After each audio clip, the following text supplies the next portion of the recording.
गोष्टी असतात. याचा अर्थ एखादी रिजिड बॉडी असते. The body is made up of small tiny particles who which has mass m1 m2 m3 and so on up to mn. त्याच्यानंतर त्यांचं जे काही डिस्टन्स आहे एका fixed axis which is called axis of rotation, त्या axis of rotation पासूनचं जे काही fix distance आहे त्याला आपण काय म्हटलं, r1 r2 r3 and so on up to rn. Okay, so those were the masses and the distance from the axis of rotation. त्याच्यानंतर आपण बघितलं की what is moment of inertia. Okay, moment of inertia याचा अर्थ काय आहे हे सुद्धा बघितलं. आणि मग मोमेंट ऑफ इनर्शियाचे पण दोन फॉर्म्युले बघितले. ओके, मोमेंट ऑफ इनर्शियाचे दोन फॉर्म्युले बघितले, ज्याच्यामध्ये सगळ्यात पहिला जो फॉर्म्युला होता which was I is equal to summation of, okay, it was mi ri and its square. Okay, I is equal to summation of mi ri square. Okay, just a second. Okay, fine. So आता ह्याच्याच सोबत आपण अजून एक formula बघितला होता पहा, ज्याच्यामध्ये आपल्याला इंटिग्रेशन, आता ह्या समेशन इक्वल टू इंटिग्रेशन असा एक भाग होता बघा. म्हणजे एकीकडे आपण समेशन घेतो फॉर्म्युला लिहिण्यासाठी आणि दुसरीकडे आपण इंटिग्रेशन घेतो. ओके, समेशन कधी डिस्क्रीट डिस्ट्रीब्युशन असेल तर, ओके, समेशन कधी डिस्क्रीट डिस्ट्रीब्युशन असेल तर, आणि इंटिग्रेशन कधी कंटिन्युअस डिस्ट्रीब्युशन असेल तर. ओके, इंटिग्रेशन कधी कंटिन्युअस डिस्ट्रीब्युशन असेल तर. सो ह्या गोष्टी व्यवस्थित लक्षात ठेवा. समेशन कधी डिस्क्रीट डिस्ट्रीब्युशन असेल तर, इंटिग्रेशन कधी कंटिन्युअस डिस्ट्रीब्युशन असेल तर. आता त्याचप्रमाणे आणखी एक फॉर्म्युला कसा तयार होतो बघा, I is equal to integration of r square dm. Okay, I is equal to integration of r square dm. ह्या दोन गोष्टी, हे दोन फॉर्म्युले आपण काल बघितले आणि आता या दोन फॉर्म्युल्यांसह आपल्याला पुढे जायचं आहे. मग पुढे आपण अनेक गोष्टींसाठी डेरिव्हेशन्स बघणार आहोत, जसं मी तुम्हाला काल सांगितलं. ओके, ठीक आहे. So let us head towards the first point from today's lecture, आणि तो पॉइंट आहे कायनेटिक एनर्जी. ओके, केई किंवा कायनेटिक एनर्जी असं लिहितो मी, kinetic energy of rotating body, kinetic energy of a rotating body. Okay, notebook मध्ये सगळ्या गोष्टी मेन्शन करत चला. त्याच्यासाठी तुम्हाला एक डायग्राम ड्रॉ करायची आहे. एक रिजिड बॉडी कन्सिडर करा कोणतीही. ओके, कोणतीही रिजिड बॉडी कन्सिडर करा. त्याच्यासाठी तुम्हाला you need an axis of rotation. बघा, ही रिजिड बॉडी आहे. So this is my axis of rotation. Okay, diagram व्यवस्थित काढा प्रत्येकानं, अतिशय व्यवस्थित. त्याच्यानंतर ही डायरेक्शन दाखवा आणि इथं वरती लिहा omega bar. Okay, you have to write there omega bar. त्याच्यानंतर काय करा, असे डॉट्स घेऊन पार्टिकल्स दाखवा. ओके, थोडेसे मोठे डॉट्स तुम्ही काढू शकता. 1 2 3 4 असं करत करत काय करा, असे पार्टिकल्स दाखवा. ओके, आणि शेवटचा डॉट इकडे दाखवा. पहिल्याच्या ठिकाणी m1 लिहा, दुसऱ्याच्या ठिकाणी m2 लिहा, तिसऱ्याच्या ठिकाणी m3 लिहा. ओके, चौथ्याच्या ठिकाणी m4 लिहा, आणि असं करत करत finally you have to write mn. Okay, so अशी एक डायग्राम काढून घ्या व्यवस्थित पद्धतीनं. आणि जे आपण काल कॉमन कन्सिडरेशन प्रत्येक ठिकाणी लिहिलेलं आहे, ओके, जे आपण काल कॉमन कन्सिडरेशन प्रत्येक ठिकाणी लिहिलेलं आहे तेच कॉमन कन्सिडरेशन इथं सुद्धा येणार आहे. ओके, सो तेच कॉमन कन्सिडरेशन साठी तुम्ही काय करा, एक विशिष्ट जागा सोडा. ओके, कॉमन कन्सिडरेशन काय आहे, consider a rigid body, okay, rotating in anti clockwise direction, having particles having n number of particles with masses m1 m2 m3 and so on up to mn, and distance from the axis of rotation to be r1 r2 r3 and so on up to rn. Okay, त्याची angular velocity omega बार आहे. या सगळ्या गोष्टी आपण already काल mention केलेल्या आहेत, ज्याच्यासाठी मी तुम्हाला कॉमन कन्सिडरेशन असा एक पॉइंट दिला होता, बरोबर. सो ते सगळं तुम्हाला जे काय आहे ते तेवढं लिहायचं आहे, त्याच्यासाठी एक स्पेस सोडा आणि ते सगळं कन्सिडरेशन घेऊन आपण आता पुढे जाणार आहोत. Okay, so we are going to consider everything आणि मग आपल्याला पुढे जायचं आहे. ओके, आता बघा, आय होप तुम्ही ही डायग्राम काढलेली असेल. या डायग्राम मध्ये आणखी एक गोष्ट तुम्हाला करायची आहे, प्रत्येकाची टँजेन्शियल वेलॉसिटी दाखवायची. ओके, प्रत्येकाची टँजेन्शियल वेलॉसिटी दाखवायची आहे. अशा प्रकारे थोडीशी दाखवा, प्रत्येक ठिकाणी तुम्ही एरो करू शकता. प्रत्येकाची टँजेन्शियल वेलॉसिटी दाखवायची आहे आणि काय करा, इथं you have to write here v1 bar. Okay, tangential velocity याचाच अर्थ लिनियर वेलॉसिटी असतो, लक्षात ठेवा. टँजेन्शियल वेलॉसिटी याचाच अर्थ लिनियर वेलॉसिटी असतो, because tangential velocity is never angular. लक्षात ठेवायचं, tangential velocity is never angular. Okay, so इथं तुम्ही v1 बार लिहा, m2 च्या ठिकाणी v2 बार लिहा. ओके, m1 च्या ठिकाणी v1 बार, m2 च्या ठिकाणी v2 बार, m3 च्या ठिकाणी v3 बार, असंच m4 च्या ठिकाणी v4 बार, असं करत करत करत mn च्या ठिकाणी vn बार असं लिहा. Okay, so v1 bar, v2 bar, v3 bar, v4 bar and so on up to vn bar. लक्षात ठेवा. Okay, so we have to write these points here. आता हे लिहून झाल्यावरती काय करायचं सांगतो. ओके, आपल्याला काढायची कायनेटिक एनर्जी, बरोबर आहे. What we have to derive is kinetic energy. Okay, so त्याच्यासाठी फर्स्ट ऑफ ऑल लिहा, in linear motion, in linear motion the kinetic energy is given by, कसं देतो आपण लिनियर मोशन मध्ये kinetic energy, v is equal to, बघा, half mv square. Okay, mv square लिहित असताना फक्त v चा स्क्वेअर आहे हे डोक्यात ठेवा, m चा स्क्वेअर नाहीये. Okay, so v is equal to half mv square. Okay, half mv square. ठीक आहे, fine.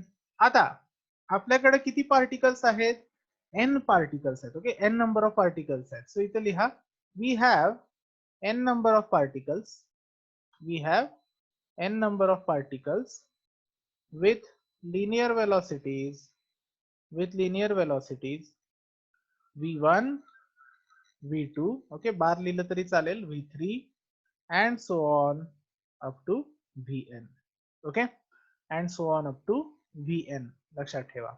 okay, so we have n number of particles with linear velocities v1, v2, v3 and so on up to vn. ठीक आहे, बघा, kinetic एनर्जीचा basic formula असतो half mv square. We have n number of particles with linear velocities v1, v2, v3 and so on up to vn. ठीक आहे, आता बघा पुढं म्हणजे काय होणार, तर आता इथं आपण काय करू, v नव्हे, इथं e घेऊया. ओके, मग आता पहिल्या पार्टिकलची जी एनर्जी असेल E1 इज इक्वल टू काय होणार, E1 इज इक्वल टू काय होणार बघा, हाफ m v1 स्क्वेअर. बरोबर, म्हणजे जसं इथं E चे E is equal to half mv square आहे, बरोबर आहे. पण E1 म्हणजे काय, E1 याचा अर्थ पहिल्या पार्टिकलची कायनेटिक एनर्जी. E1 याचा अर्थ काय आहे, पहिल्या पार्टिकलची कायनेटिक एनर्जी. आणि पहिल्या पार्टिकलची कायनेटिक एनर्जी कन्सिडर करत असाल तर velocity of first particle consider करायला पाहिजे. म्हणून E1 is equal to half m v1 square. Okay, half m v1 square. तसंच E2 is equal to, okay, E2 is equal to half m v2 square. Okay, half m v2 square. Similarly, E3 is equal to half m v3 square. Okay, half m v3 square. असं करत करत करत आपण काय करणार, En या स्टेपला पोहोचणार. En इज इक्वल टू काय होणार, half m vn it's square. Okay, half m vn it's square. ठीक आहे, सो पहा व्यवस्थित लक्ष द्या. पहिल्यापासून E1 is equal to half M V1 square, का तर V1 जो आहे किंवा V1 ही पहिल्या पार्टिकलची व्हेलॉसिटी आहे. E2 is equal to half M V2 square, कारण V2 ही सेकंड पार्टिकलची व्हेलॉसिटी आहे. असं करत करत करत nth पार्टिकलला Vn ही जी व्हेलॉसिटी आहे ही nth पार्टिकलची व्हेलॉसिटी आहे, आणि म्हणून En is equal to half M Vn square. Okay, En is equal to half M V1 square लक्षात ठेवा. ओके, नाव हा एक भाग झाला. ठीक आहे. आता पुढं याच्याच व्यतिरिक्त आणखी एक गोष्ट येते बघा. वी नो दॅट आता आपल्याला लिनियर वेलॉसिटी आणि अँग्युलर वेलॉसिटी यांच्यामधलं रिलेशन काय माहिती आहे? लिनियर वेलॉसिटी आणि अँग्युलर वेलॉसिटी यांच्यामधलं रिलेशन आपल्याला काय माहिती आहे? We know that v is equal to R into omega. बरोबर आहे, v is equal to R into omega. Correct. So हे रिलेशन आता आपल्याला वापरायचं आहे. ओके, हे रिलेशन आता आपल्याला वापरायचं आहे. So this is very important, लक्षात घ्या. आता ह्यात आणखी बारकाईनं काही पॉइंट्स लक्षात घ्यायचे तुम्हाला. याच्यावरून काय होणार आहे? V1 is equal to R1 into omega. Okay, आता मी हे लिहित असताना थोडासा विचार करा. V1 मी लिहिला, याचा अर्थ काय? पहिल्या पार्टिकलची लिनियर वेलॉसिटी. तिथं मी लिहिताना R1 लिहितो, मात्र ओमेगा 1 लिहित नाही. हे मी का करतो हे व्यवस्थित लक्ष द्या. R1 लिहितो म्हणजे काय? पहिल्या पार्टिकलचं ऍक्सिस ऑफ रोटेशन पासूनचं डिस्टन्स. ओके, हे डिस्टन्स. ओके, पहिल्या पार्टिकलचं ऍक्सिस ऑफ रोटेशन पासूनचं डिस्टन्स, याचा अर्थ R1 आहे, आणि ते प्रत्येक पार्टिकल साठी वेगळं असणार आहे, म्हणून मी तिथं R1 लिहिलेलं आहे. ओके, दुसऱ्यासाठी मी R2 लिहिणार, तिसऱ्यासाठी R3 लिहिणार, चौथ्यासाठी R4 लिहिणार. म्हणजे R जो आहे हा प्रत्येक ठिकाणी वेगवेगळा आहे, म्हणून तिथं त्याला सफिक्स मेन्शन करणं गरजेचं आहे. R1 आहे का R2 आहे का Rn आहे. ओके, हेच ओमेगाच्या बाबतीत बघा. ती बॉडी जी आहे ही पूर्ण रोटेट व्हायला लागली, बरोबर, आणि ती बॉडी किती अँग्युलर स्पीडनं रोटेट व्हायला लागली आहे? तर ओमेगा इतक्या अँग्युलर स्पीडनं ती रोटेट व्हायला लागली. आता ओमेगा इतक्या अँग्युलर स्पीडनं रोटेट होत असताना प्रत्येक पार्टिकल तितक्याच ओमेगा इतक्याच स्पीडनं रोटेट होणार आहे. प्रत्येक पार्टिकलची अँग्युलर वेलॉसिटी ओमेगाच असणार आहे, म्हणून तिथे omega 1, omega 2, omega 3, omega n हे लिहित बसायची आवश्यकता नाही. Simply you write omega. Okay, आणि तुम्ही लिहिलं चुकून तर तुम्हाला पुढे डेरिवेशन मध्ये प्रॉब्लेम येऊ शकतो. ओके, म्हणून काय करा, सिम्पली ओमेगा एवढंच लिहा, बाकी काहीही करू नका. Okay, in the same way V2 is equal to R2 into omega. Okay, same way V3 is equal to R3 into omega. Okay, and so on. असं करत करत Vn is equal to Rn into omega. Okay, असं करत करत Vn is equal to Rn into omega. ठीक आहे. आता याच्यावरून काय काय निष्कर्ष निघतात बघा. हा, आता हे दोन भाग सगळ्यात पहिलं मला सांगा, सगळ्यांचे लिहून झालेत का? लिहून झाला असतील तर थंब दाखवा, म्हणजे आपल्याला पुढे जाता येईल. लिहून झालेत का सगळ्यांचे? इथपर्यंत सगळं जे काय आहे ते सगळं लिहून झालंय का? नसेल झालं तर व्यवस्थित लिहून घ्या, मी 2 मिनिटं थांबतो, काय प्रॉब्लेम नाही. लिहून झालंय का सगळ्यांचं? Okay, very good, fine. आता पुढच्या भागाकडं बघा. आता आपण काय करणार आहे, हे जे काय आपण V1 is equal to R1 omega, V2 is equal to R2 omega, V3 is equal to R3 omega, हे आपण काय करणार, मगाशी जे E1, E2, E3 साठी फॉर्म्युले काढले त्याच्यामध्ये आपण हे सबस्टिट्यूट करणार आहोत. ओके, सो देअरफॉर तुम्ही इथं साइन दिलं तरी चालेल. Therefore E1 is equal to बघा हाफ m. आता V1 च्या बाबतीत मी काय करणार आहे, R1 into omega. Okay, R1 into omega, बघा व्यवस्थित. Okay, R1 into omega. हा, इथं आणखी एक गोष्ट, इथं तुम्ही प्रत्येक ठिकाणी M1, M2, M3 and so on up to Mn हे सुद्धा मेन्शन करा बरं का. M1, M2, M3 and so on up to Mn हे प्रत्येक ठिकाणी मेन्शन करा. म्हणजे आता हे जे काय आपण करू, इथं थोडस ते असं होईल बघा. E1 is equal to M1 into bracket R1 into omega. Okay, M1 into bracket R1 into omega. Okay, तसंच E2 is equal to M2 into bracket R2 into omega. Okay, E2 is equal to M2 into bracket R2 omega. Okay, आता बघा इथं R1 omega जो आहे याचा square, R2 omega जो आहे याचा स्क्वेअर, कारण तिथं V1 V2 चा स्क्वेअर आहे. त्याच्यानंतर E3 is equal to M3 into R3 into omega its square. असं करत करत शेवटी काय होणार बघा, En is equal to Mn into bracket Rn into omega its square.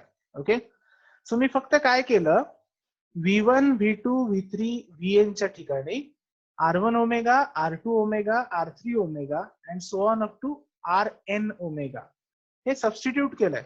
Okay, आणि V1 चा स्क्वेअर होता म्हणून R1 ओमेगाचा स्क्वेअर, V2 चा स्क्वेअर होता म्हणून R2 ओमेगाचा स्क्वेअर, V3 चा स्क्वेअर होता म्हणून R3 ओमेगाचा स्क्वेअर आणि Vn चा स्क्वेअर होता म्हणून Rn ओमेगाचा स्क्वेअर.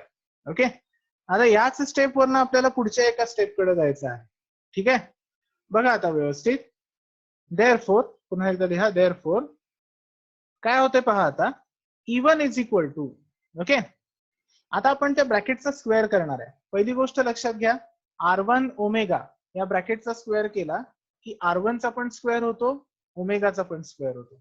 ओके, R1 चा पण स्क्वेअर होतो, ओमेगाचा पण स्क्वेअर होतो. ठीक आहे, म्हणजे कसं होणार आहे बघा, M1 पहिला आहे असा इंटू R1 चा स्क्वेअर इंटू R1 चा स्क्वेअर इंटू ओमेगाचा square.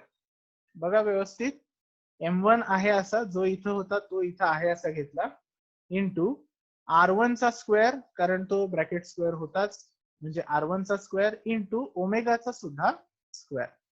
Okay, so E1 is equal to M1 into R1 omega, sorry R1 square into omega square. तसंच E2 is equal to M2 into R2 square into omega square.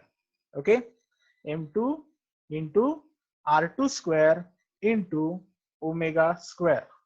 Okay, M2 into R2 square into omega square. ठीक आहे, त्याच्यानंतर E3 is equal to M3 into R3 square into omega square. Okay, E3 is equal to M3 into R3 square into omega square. ठीक आहे, आता बघा, हो इथं half प्रत्येक ठिकाणी आहेच ऑफकोर्स, हाफ. सो आता विचार करा थोडासा, तुम्हाला एक काहीतरी ओळखीची टर्म दिसेल, एक काहीतरी तुम्हाला इथं ओळखीची टर्म दिसेल, ती कोणती आहे तेवढी ओळखा आणि बघा. एक कोणती तरी ओळखीची टर्म दिसेल, या प्रत्येक ठिकाणी तुम्हाला बघा M1 R1 स्क्वेअर दिसतोय, M2 R2 स्क्वेअर दिसतोय, M3 R3 स्क्वेअर दिसतोय. ओके, तसंच En साठी पहिल्यांदा फॉर्म्युला काढा, Mn इंटू Rn चा स्क्वेअर इंटू ओमेगाचा स्क्वेअर. ओके, सो आता व्यवस्थित लक्ष द्या, M1 R1 स्क्वेअर आहे, M2 R2 स्क्वेअर आहे, M3 R3 स्क्वेअर आहे, Mn Rn स्क्वेअर आहे.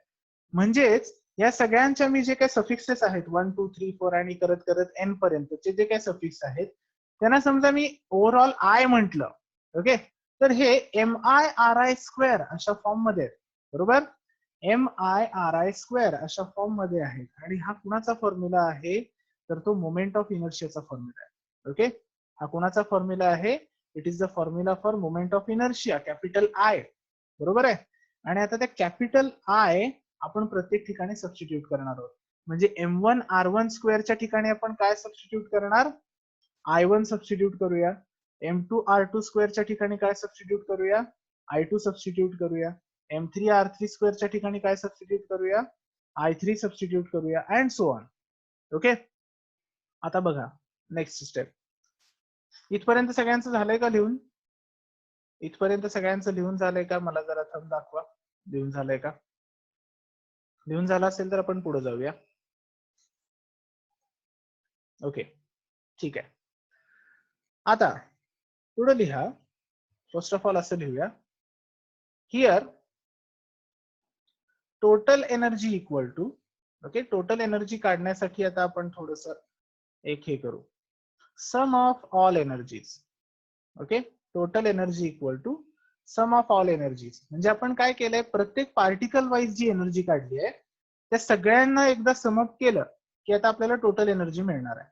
Okay, so total energy equal to sum of all the energies, म्हणजे कॅपिटल ई, आता फक्त ई लिहूया टोटल एनर्जी साठी, सफिक्स द्यायला नको, is equal to E1 plus E2 plus E3 plus and so on plus En. Okay, म्हणजे प्रत्येक पार्टिकलच्या एनर्जीची addition is nothing but the total energy. Okay, आता पुढे बघा, E इज इक्वल टू, हे सगळं सबस्टिट्यूट करायचं आपल्याला, half M1 R1 square into omega square. Okay, तुम्ही जरा व्यवस्थित लिहा. इथं मला ते स्क्वेअर वगैरे लिहित असताना थोडस सेपरेशन कदाचित छोटं जाणवेल. ओके, सो लाईक दिस. बघा, half M1 R1 square omega square plus half into M2 into R2 square into omega square. Okay, व्यवस्थित लिहा, plus half into M3 into R3 it's square into omega square plus and so on plus half into Mn into Rn it's square into omega its square. Okay, so अशा पद्धतीने हे व्यवस्थित लिहा. ठीक आहे, तुमच्या नोटबुक मध्ये हे एकदम व्यवस्थित यायला पाहिजे. ओके, सो बघा, half M1 R1 square omega square plus half M2 R2 square omega square plus half M3 R3 square omega square plus and so on plus half Mn Rn square omega square. Okay, आता काय करायचंय पुढे बघा, E is equal to, पहिल्यांदा तरी half common काढा, half तरी common दिसतोच आहे, बरोबर आहे, हाफ तरी कॉमन दिसतोच आहे, बरोबर. आता ओमेगा सुद्धा कॉमन आहे नो डाऊट. आपण फक्त त्याला शेवटी लिहूया ब्रॅकेटच्या, थोडासा एक व्यवस्थित पॅटर्न दिसण्यासाठी.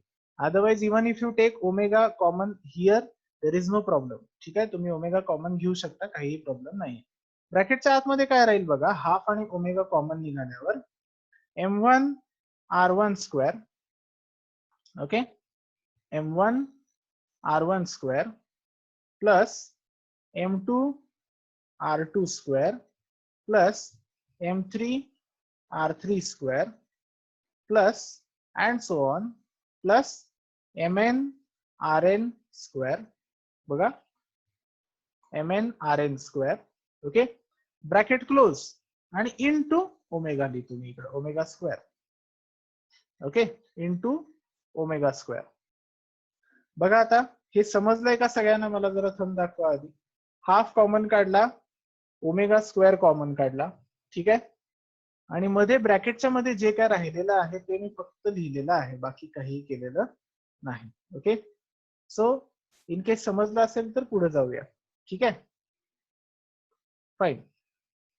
आता बघा, E is equal to, once again, okay, E is equal to half आहे असाच ठेवा.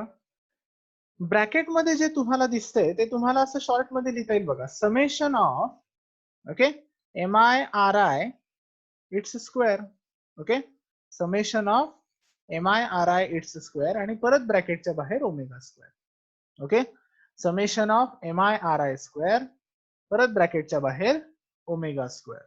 Okay, and therefore E is equal to half, आपल्याला माहिती आहे summation M I R I square म्हणजेच काय आहे, कॅपिटल आय आहे इंटू ओमेगाचा स्क्वेअर.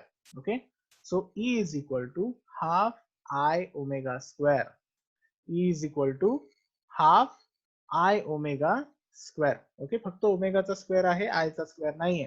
ठीक आहे, E is equal to half I omega square. ठीक आहे, पुन्हा एकदा बघा शॉर्ट मध्ये आपण काय काय केलं. सुरुवातीला आपण काय केलं, जे कॉमन कन्सिडरेशन होतं ते लिहिलं. त्याच्यानंतर आपण काय केलं, व्ही किंवा E is equal to half M V square हा कायनेटिक एनर्जीचा जनरल फॉर्म्युला लिहिला.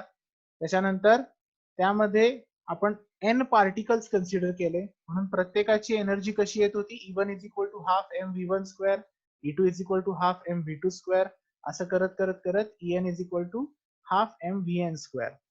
मग आपण काय केलं, V is equal to R omega substitute केलं, म्हणजेच V1 is equal to R one omega, V2 is equal to R two omega करत करत करत Vn is equal to R N omega.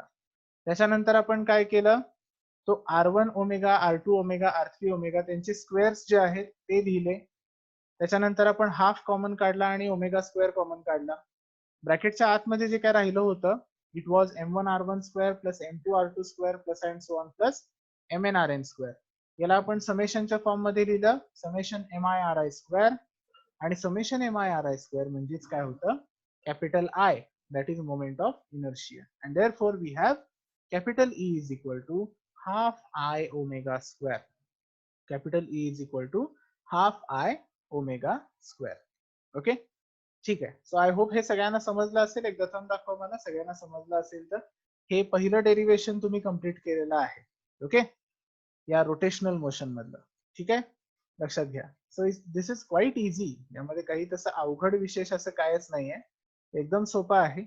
पण हे करत असताना काय होतं, मोस्ट ऑफ द टाइम्स आपण लिनियर व्हेलॉसिटी आणि अँग्युलर व्हेलॉसिटी यांच्यामध्ये थोडस रिलेशन घेऊन हे करावं लागतं. Okay, so do not gate confused between circular motion and rotational motion.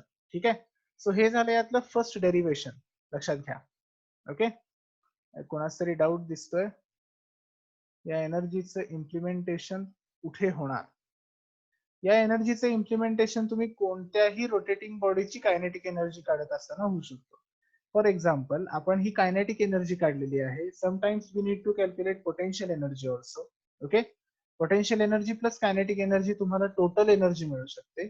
आणि टोटल एनर्जीचे वाईड नंबर ऑफ ऍप्लिकेशन्स आहेत वर्क डन करण्यासाठी. म्हणजे even if you have to calculate what is the work done, then you may need energy. Okay, अनेक ठिकाणी त्याचे applications असू शकतात. एनर्जी फुल बॉडीची आहे ना का पार्टिकलची? फुल बॉडीची एनर्जी झाली. ओके, एक लक्षात घ्या, आपण प्रत्येक पार्टिकलची एनर्जी काढलीच, that was E1, E2, E3 and so on up to En. या सगळ्यांची एनर्जी ऍड केली, त्या बॉडीमध्ये मुळातच आहेत n number of particles. Okay, त्या बॉडीमध्ये आहेत n नंबर ऑफ पार्टिकल्स. मग त्या सगळ्या n नंबर ऑफ पार्टिकल्सची एनर्जी मी काय केली, सम केली. ओके, मग मला काय मिळालं, पूर्ण बॉडीची एनर्जी मिळाली. ओके, सो हे जे काय आपण काढलेलं आहे, E is equal to half I omega square, it is total energy of the body, of the whole body. Okay, लक्षात ठेवा. ठीक आहे, सो आय होप हे सगळ्यांना समजलेलं असेल. ओके, ठीक आहे.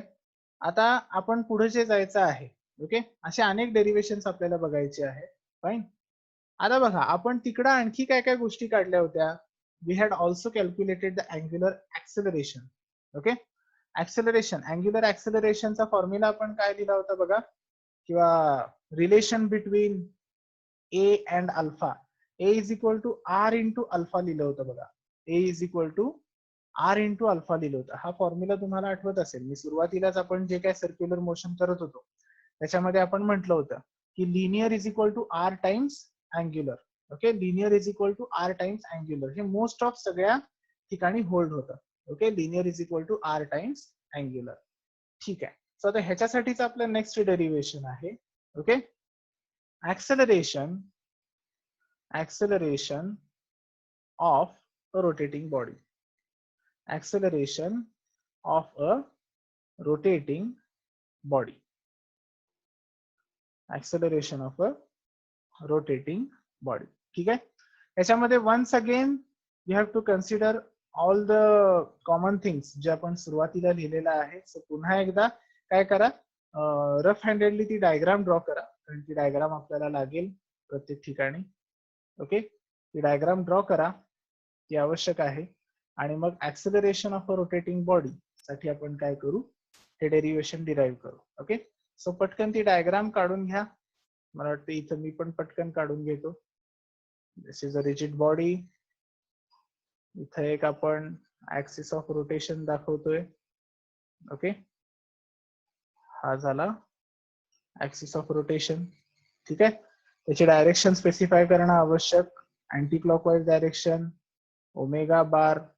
ओके, त्याच्यानंतर ओमेगा बार झाल्यावरती इथं काय करणार आपण, प्रत्येक ठिकाणी छोटे छोटे पार्टिकल्स दाखवणार आहोत. 1 2 3 4. ओके, असं करत करत म्हणजे आता डॉट डॉट डॉट द्यायचे आणि शेवटी एक पार्टिकल दाखवून द्यायचा. ओके, सो आता याच्यामध्ये कसं असणार आहे, फर्स्ट पार्टिकलचं मास m1, सेकंड पार्टिकलचं मास m2, थर्ड पार्टिकलचं मास m3, फोर्थचं m4 and so on, last पार्टिकलचं mn. Okay, so these are the masses of all these particles. लक्षात घ्या. ओके, ठीक आहे. आता पुढे आणखी एक गोष्ट लिहून टाका की हे जे काय कॉमन कन्सिडरेशन्स आहेत. Suppose a rigid body is rotating with angular velocity omega bar. Okay, with angular velocity omega bar in anti-clockwise direction. Suppose it contains n number of particles with masses m1, m2, m3 and so on up to mn, and distance from the fixed axis of rotation to be r1, r2, r3 and so on up to rn. Okay, ठीक आहे. आता बघा, आता इथं आपण काय करणार आहे, we have to calculate the acceleration of a rotating body. ठीक आहे, आता ऍक्सेलरेशन कॅल्क्युलेट करण्यासाठी मला काय काय लागणार. Okay, I will need 2 फॉर्म्युले. म्हणजे मला इथं दोन फॉर्म्युले लागतील. एक म्हणजे स्मॉल ए चा. ओके, एक म्हणजे स्मॉल ए चा आणि दुसरं म्हणजे अल्फा मला कॅल्क्युलेट करायचा आहे. Okay, I will need that formula also. ठीक आहे, सो स्मॉल ए चा फॉर्म्युला काय असणार आहे हे थोडस सर्क्युलर मोशन मध्ये जाऊन जरा बघा, थोडस पेजेस मागं पलटा आणि बघा स्मॉल ए चा फॉर्म्युला काय आहे. ओके, थोडस मागं बघा. आता मी इथं लिहितो, लिहा पहिल्यांदा. To calculate the acceleration of a rotating body, we need the formula for linear acceleration. Okay, linear ऍक्सेलरेशनचा फॉर्म्युला आपल्याला पाहिजे. लिहा तिथे खाली. We know that a is equal to v square upon r. हा मी फॉर्म्युला तुम्हाला तिथं नोट डाऊन करून घ्यायला सांगितलं होतं बघा. a is equal to v square upon r. Okay, a is equal to v square upon r लक्षात ठेवायचा. ओके, ठीक आहे. आता थोडस बघा, but v is equal to r omega हे तरी आपल्याला माहितच आहे.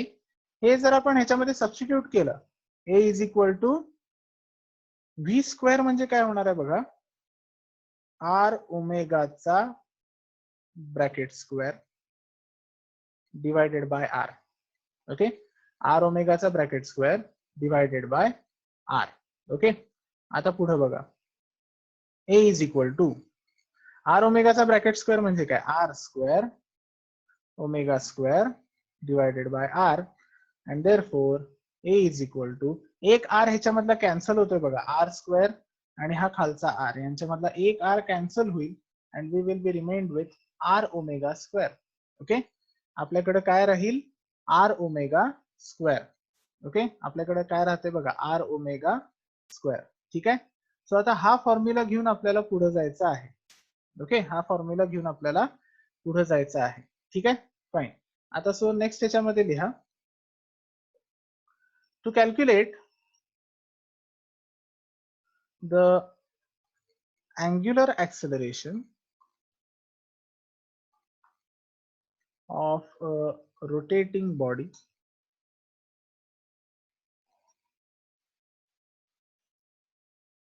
we will have, आता बघा n नंबर ऑफ पार्टिकल्स आहेत. Okay, we have n number of particles. म्हणजे कसं होणार आहे, A1 इज इक्वल टू कसं होणार बघा, R1, आता इथं इंटू देऊया, R1 इंटू, मी आता इथं अल्फा साठी अल्फाच लिहितो, there is no option, R1 into alpha. Okay, A1 is equal to R1 into alpha. ठीक आहे. आता तुम्हाला हा प्रश्न पडेल की मी A1 A2 A3 घेतोय मात्र अल्फा 1 अल्फा 2 अल्फा 3 का घेत नाही. ओके, A1 A2 A3 घेतोय पण अल्फा 1 अल्फा 2 अल्फा 3 का घेत नाही. तर एक लक्षात घ्या, A1 A2 A3 हे लिनियर ऍक्सेलरेशन्स आहेत. ओके, A1 A2 A3 हे लिनियर ऍक्सेलरेशन्स आहेत आणि linear acceleration of every particle is changing at the moment, किंवा प्रत्येक पार्टिकलचं लिनियर ऍक्सेलरेशन ही वेगळं आहे त्याच्या स्वतःच. ओके, पण अँग्युलर ऍक्सेलरेशन जे आहे it is dependent upon angular velocity, आणि अँग्युलर वेलोसिटी तर चेंज होत नाहीये, बरोबर आहे. अँग्युलर वेलोसिटी इज कॉन्स्टंट, आणि म्हणून अँग्युलर ऍक्सेलरेशन सुद्धा असतं ते कॉन्स्टंट असतं, लक्षात ठेवा. पण linear acceleration is different for different particle, हे व्यवस्थित लक्षात ठेवायचं. आणि म्हणून हे असे फॉर्म्युले येतील, A2 is equal to R2 into alpha, A2 is equal to R2 into alpha. ठीक आहे. आता मला वाटतं एका मिनिटापेक्षा थोडा कमी वेळ राहिलेला आहे. इथपर्यंत येऊन आपण थांबलो तरी काय हरकत नाही, आपण उद्या पुन्हा ह्या टॉपिक पासून रिझ्यूम करू शकतो, काय प्रॉब्लेम नाहीये. जिथपर्यंत होते तिथपर्यंत लिहून घ्या. असं करत करत करत आपण AN is equal to RN into alpha. Okay, AN is equal to RN into alpha. Okay, इथपर्यंत या आणि थांबा, काय प्रॉब्लेम नाही. इथपर्यंत आता ज्यांचं ज्यांचं लिहून झालेलं नसेल त्यांनी स्क्रीनशॉट काढून घ्या, की जेणेकरून तुम्हाला पुन्हा ते लिहिता येईल. ओके, आता नेक्स्ट सेशन आपण बायोचं स्टार्ट करणार आहोत, त्यामुळं